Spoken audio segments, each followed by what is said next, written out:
So welcome. The last video ended abruptly, and we'll just get right into it. And so welcome to episode 5 of Parvez Trade. I'm Parvez Khan, and we'll continue our topic. We talked about Canada's economy, how the Canadian dollar has been falling aggressively against the USD in the last few weeks, and we were talking about the future of Canada, the future of Canadian economy. And so let's just get into it. So if you haven't already watched my previous episode, we talked about how the Trump's 25% tariff on Canadian exports to US, how that will impact Canada and the loonie, how the recent rally of US dollar might impact the loonie. And so let me just to sum it up, what we talked about so far. Basically, Canadian economy is nowhere near as diverse as the USA economy is. That's the first thing. And on top of that, Canada does not have access to global markets like the USA does. So Canada has a lot of natural resources, but what happens is USA buys them cheaply, refines them, or consumes them, or so US buys the natural resources from Canada at a cheap price, consumes them, whether that's oil, lumber, gas, and the other way is US will buy those natural resources from Canada at a discount, refine them, sell them for a premium at global markets, which USA has better access to than Canada. So Canada is basically at a disadvantage because their economy is not very diversified. They have a bit of automobile sector, a bit of clean energy sector, a bit of AI, but most of their exports are natural resources, which they cannot export to the global markets because they don't have access like the USA does. They have built a new Trans Mountain pipeline that they can ship LNG gas to Asia using the port in British Columbia. But I think that might be a little bit too late because Russia is already building a major pipeline with China to ship gas into Asia. And so they'll be having to compete with that pipeline and the cheaper Russian gas. So it could that pipeline, the Trans Mountain pipeline that Canada is building, it might be a little bit too late. And so, what does the future hold, really? Like, it doesn't look very uh, it doesn't sound very optimistic, right? Canada's future doesn't look very nice. And the truth of the matter is, Canada is uh, because Canada does not have their own structured, strong military. They have always been dependent on NATO, mainly USA, for military protection. And when you're the second biggest country in the world by landmass, which Canada is, you need military protection. And yeah, so, yeah, Canada has a lot of natural resources, but you also need to have an army to be able to protect those resources. And when you don't have an army, good, strong enough army, like Canada does not have a good army, like a strong, big army that can protect all their natural resources. So they have to rely on US's army to patrol their oceans and all that. And so basically, in that sense, you are dependent on USA, and to some extent, you are a vassal state of USA. And so Canada has been going through that process, that realization process that they can never compete with USA on an equal footing simply because the country is so big. Someone needs to protect it. And if USA is doing the heavy lifting of protecting your natural resources, especially in this era of war, then can you really negotiate with USA on an equal footing? And I don't believe you can. So I think the loonie has further to fall. And so, like, obviously, the loonie has further to fall, and I don't see any way out of it because, so, like, here are the factors. So, first thing first, Canada has a very aging population. I think Canada has one of the oldest population of the major G7 countries, other than Japan, maybe. Fertility rates are very low. In Canada, the fertility rates have been dropping for the last decade or so.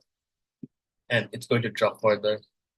And look, I have nothing against females working, I have nothing against women in the workforce, but when your society incentivizes the women to focus on their career, as Canadian society does,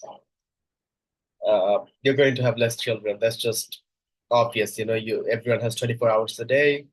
If your woman is prioritizing her career, then she will not be inclined to have kids or as many kids as she would have if she was a domestic, if she was a household wife who took care of the household responsibilities instead of being the breadwinner or chasing her own individualistic mentality.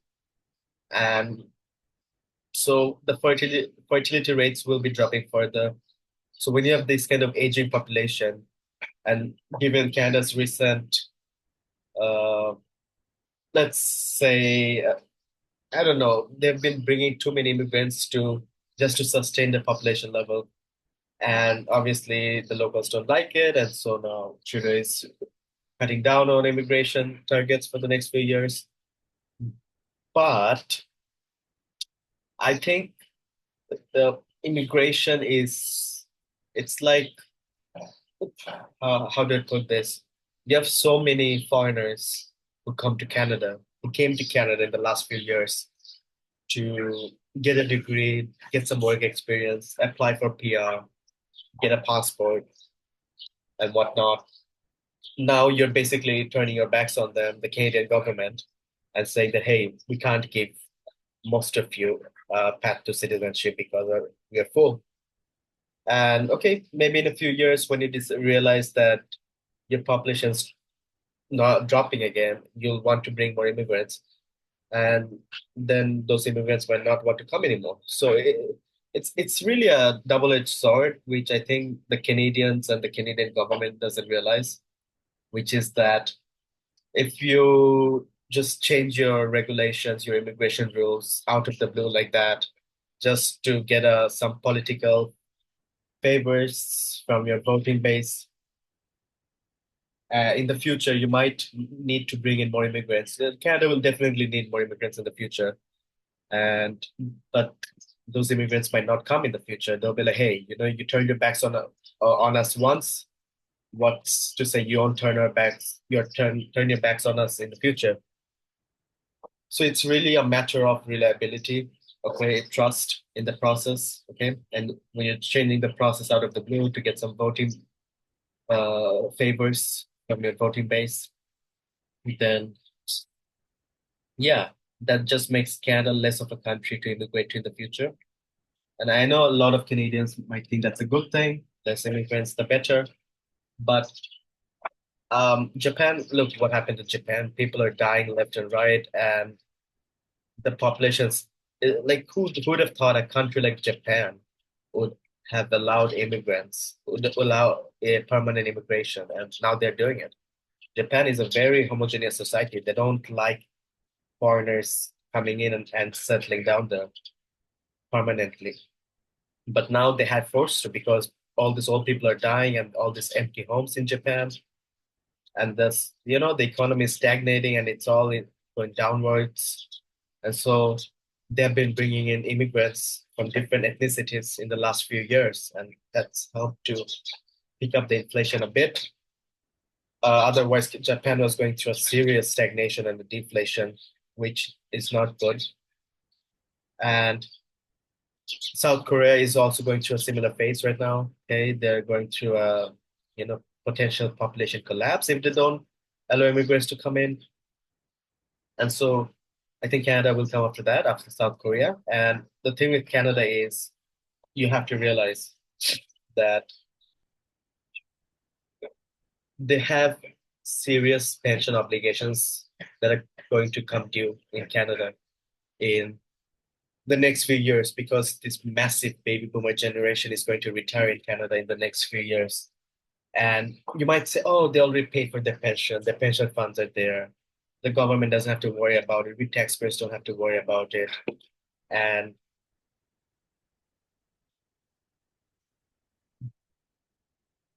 sorry about that. So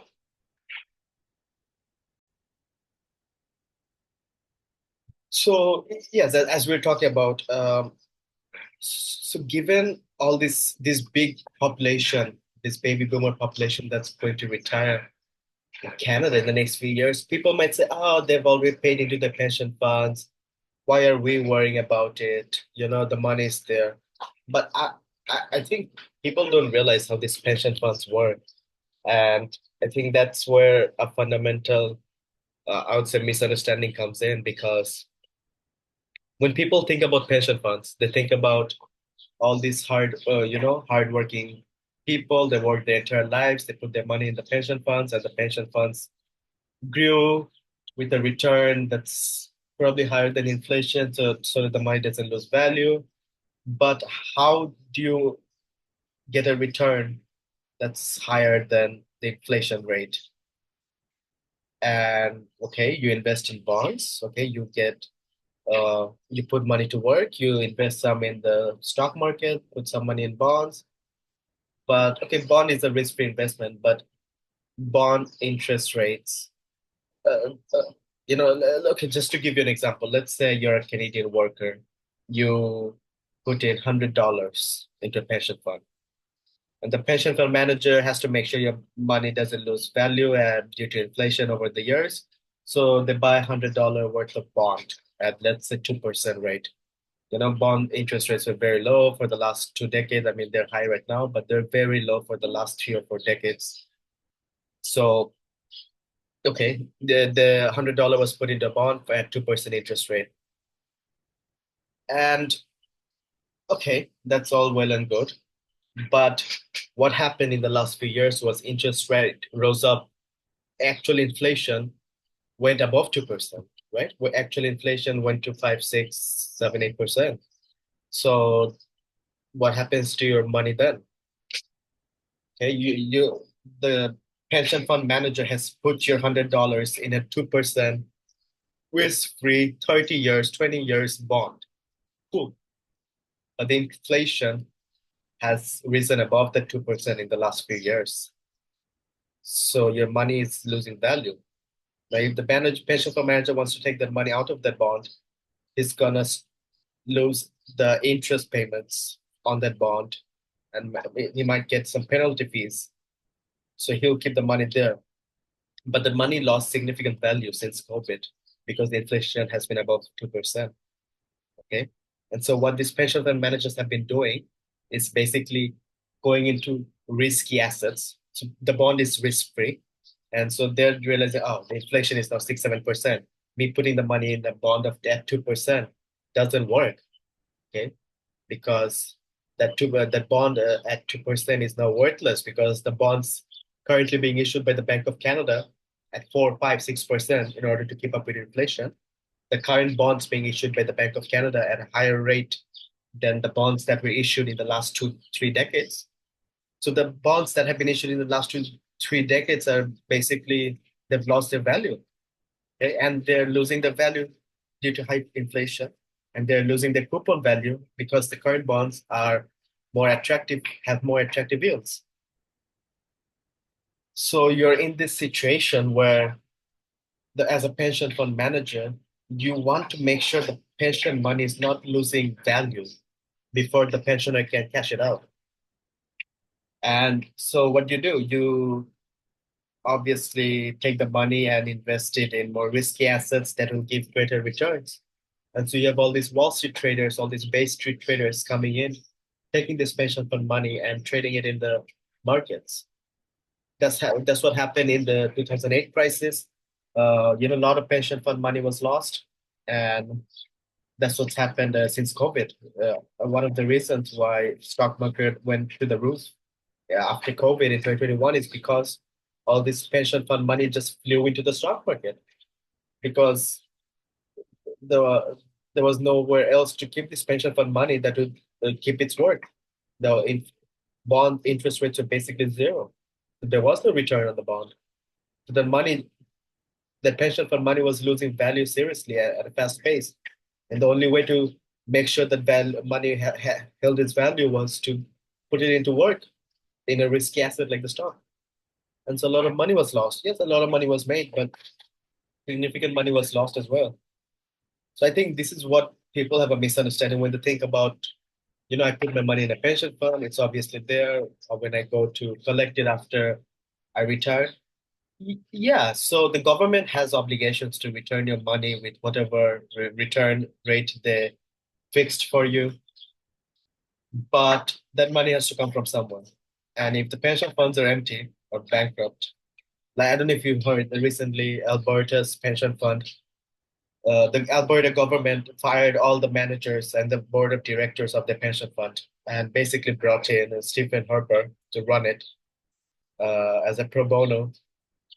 And for those of you who don't know, Stephen Harper he was a former Canadian Prime Minister. And the reason Alberta government did that is because they're seeing what I've been predicting, because the return, the cost and the return, okay? The cost has gone way up to manage this pension fund, okay? Because they haven't been able to keep up with inflation. Their returns haven't been able to keep up with the inflation, okay? So that you have pension fund managers, okay, not being able to keep up with the inflation, not being able to keep up the pension fund returns with equal to or more than inflation. And so now they're bringing in more staff and all this different diversification, increasing the cost of pension fund management. But the return is not increasing because the bond market's messed up. All the bonds you bought, risk-free at 2%, 3% yield for the last 3 decades, 2, 3 decades are basically useless now because the current bonds are being sold at 5, 6%. And you're trying to invest it in the stock market. The stock market has been so volatile. Ever since 2021, the stock market, most of the indexes have been down significantly. And so, yeah, it's been very, very tough. And then these Canadian pension funds have tried to diversify by investing in developing countries like India, other Asian countries. But even that has come under threat because after the Russian war, all these sanctions coming in, and India and all the Asian countries, global South not complying. So all the pension fund money invested in the global South, the developing countries, fast growing, so they could have got a good return. They expected a good return, but now that money is coming under threat because then these global South countries are not complying with sanctions on Russia and the East, and so they have to take that money and withdraw that money. The pension fund have to bring that money back home to Canada. So it's a complete mess. The war, the COVID, all of this basically messed up the strategic planning of the pension funds. And I think so at the end of the day, if the pension funds are broke, where will the money come from? Well, the government. The government is obligated to give you your return after you retire, and the government will give it to you whether the pension fund has the money or not. And so, how will the government give it to you? They will print it. They will issue new bonds. And so, more money in circulation. Yeah, they gave you $100 back with some return interest rate. They gave you back, let's say you invest $100 into pension fund. They gave it to you back with some returns on it after you retire, you cash out, but that $100 is worth much less because the government basically printed money to give it to you. And they basically monetized the pension obligations. Okay. So that's what the fundamental issue is. Okay. When the money is not in the pension fund, the government has to issue debt to give you that money. And by doing that, they're devaluing the money, they're monetizing your pension obligations instead of getting that money from risk-free or a low-risk return. And so this is going to be a big problem for Canada in the next decade. On top of that, you have this big country that has to be militarily protected by USA. So you have to listen to the USA. You have to basically let USA exploit you for your natural resources, and you can't access the global market. You can try to sell some LNG to Asia through your Western port, but Russia is already dominating the Asian market with cheap LNG. So Canada is stuck in a very bad position. And you've brought in all these immigrants. Well, they're going to work cheaply. They're going to put downward pressure on the wage. And you're basically destroying the middle class in the process. And without a middle class, the economy looks very different with the middle class. So when you don't have a middle class, what you will see in Canada is basically a lot of expensive condos getting built, which we have been noticing. So like I have friends in Canada who tell me that, okay, on the news they say there's a housing shortage, there's not enough get houses getting built, but we see all these condos getting built in downtown, these expensive fancy condos, the apartments getting built. Who are buying these? And the fundamental issue with that is that just shows you the fundamental problem with Canada. The middle class is getting destroyed. So you have a bunch of poor people where you have 5, 10 people sharing one house, or maybe there's a family in the one house with a 30-year mortgage and they're barely making their mortgage payments. And no middle class has been destroyed completely. And then you have extremely rich people who are buying these fancy apartment condos. So the economy is driven towards supporting and servicing these rich people. So that's why you have all these expensive condos being built, because the middle class is destroyed. There's no one with a good financial, uh, healthy finance balance sheet of a middle class to sell a house to. So they're basically building condos to sell to rich people. And so when you destroy the middle class of a country, you basically uh, incentivize the economy to create goods that the rich want. Okay, so what does the rich want? Assets, expensive assets, bonds, stocks, and the poor are left, fighting for the crumbs, right? That's basically what you're left with. And yeah, that's basically what's happening. And so Canada is in a big trouble, and this middle class is not going to get any better. So what's going to happen in the future, I'm not sure.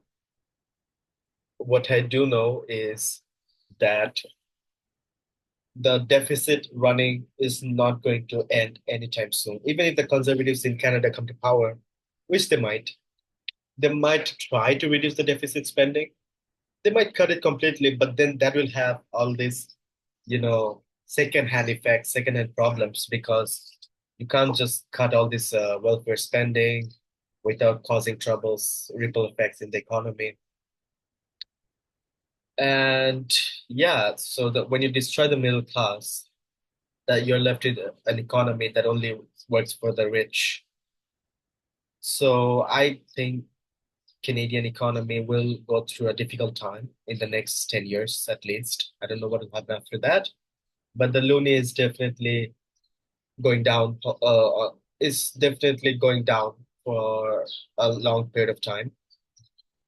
And for the Canadian people, well, I know there's a lot of issues that's been happening in Canada, all this, protest of Khalistanis, Palestine, and all that. And I know lot of local Canadians that's saying, that's not our problem. Ukraine, Palestine, the Khalistanis, these are not our problems. Why are these protests happening in our streets? I've seen those videos.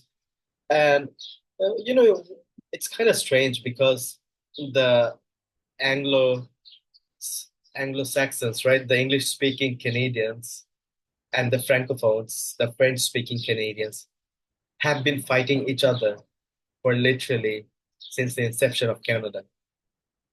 And it no one, you know, so the French-speaking Canadians came from France, and the English-speaking Canadians came mostly from UK.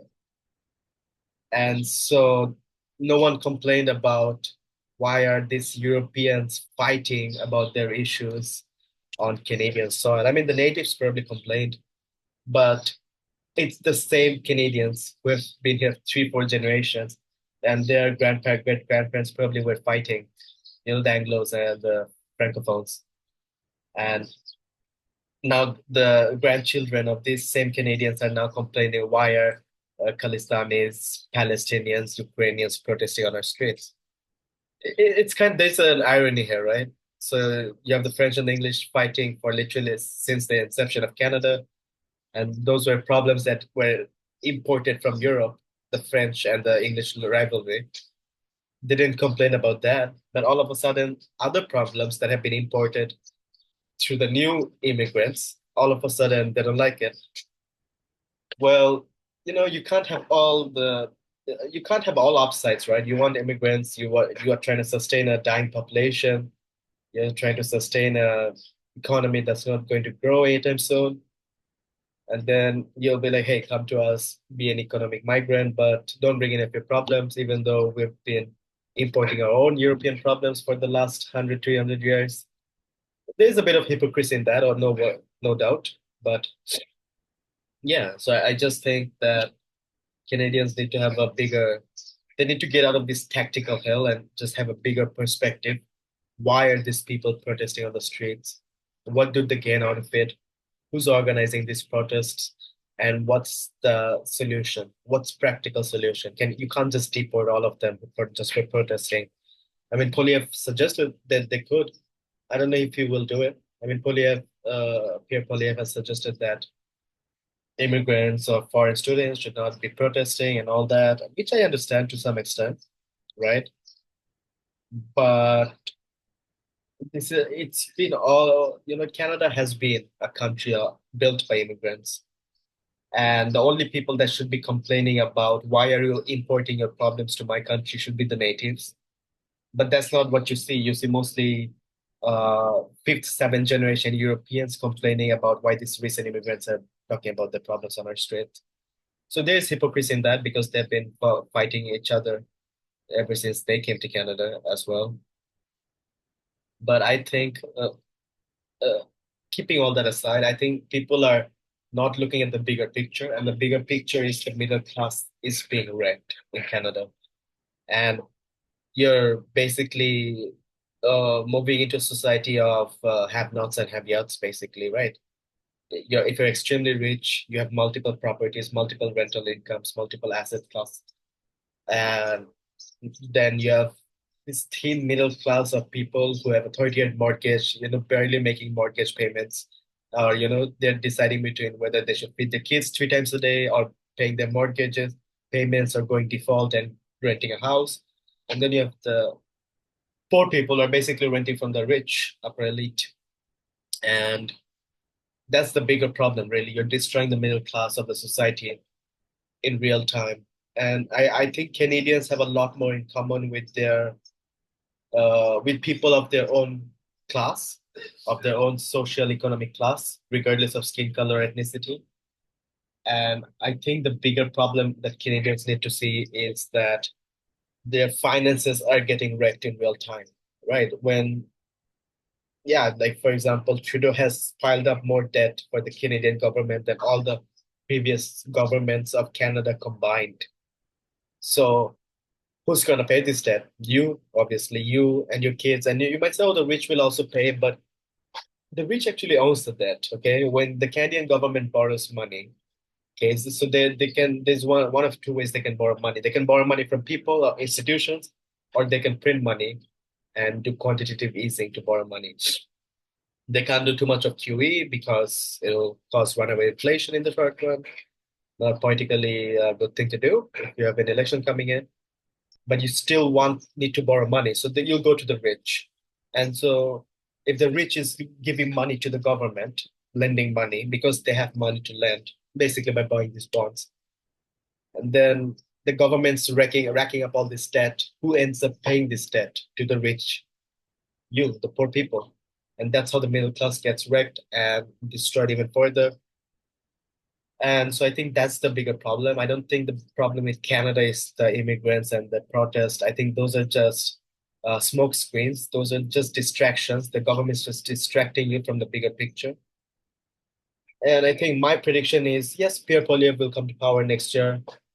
He might go through an entire term, but then I think I'm more interested in how Maxime Bernier's People's Party performs in the next election.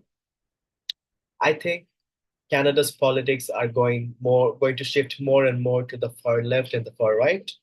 So even though next election you might be still left with Pierre Polievre and the establishment, conservatives, the Tories, but I think Pierre Polievre will not be able to solve the problem because it's not a problem that can be solved overnight when you have racked up that much debt And when your economy is not as diversified, when you have all these regulatory burdens, okay, maybe Pierre Polievre can get rid of some regulations, but you're still left with a weak military. So you're basically, to some extent, a vassal state of USA.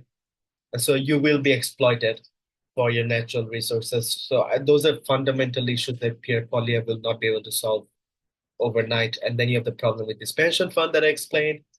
You have the problem with just uh, obviously the economy is not productive. That's a different issue. But the pension fund is a major problem Pierre Polievre will not be able to solve overnight. And he can try and balance the budget, but I just don't see how Pierre Polievre can turn the direction because the pension fund problem will not be solved overnight. There will be a lot of new government borrowing for that. And yeah, you're basically accelerating this inequality in the system, in the wealth inequality. And I think that's the big problem. The problem is not immigration. The problem is not this protest on Canadian streets. The problem is the growing inequality between the rich and the poor. And I think smart Canadians can see that. If you're a smart Canadian, you realize you have more in common with your fellow brothers of different skin colors who are in the same socioeconomic class as you than you have with upper elite, bourgeois elite, European maybe, or who knows, basically rich people. They don't care about you. They have, houses in 7 countries and they'll just, buy a ticket and leave. And so my prediction is Pierre Poilievre will come into power. They'll not be able to solve the structural issues, which is Canada not being able to exert their sovereignty over the natural resources completely, not being able to go on an equal footing with US in selling their products to the global markets, not being able to solve the pension problem that's coming due in the next decade, not being able to diversify their economy because any skilled worker of a diversified economy will just move to the US. They can get paid more, there's more job opportunities. And it, yeah, the government deficit spending might be cut in the short run, but the borrowing will definitely add up.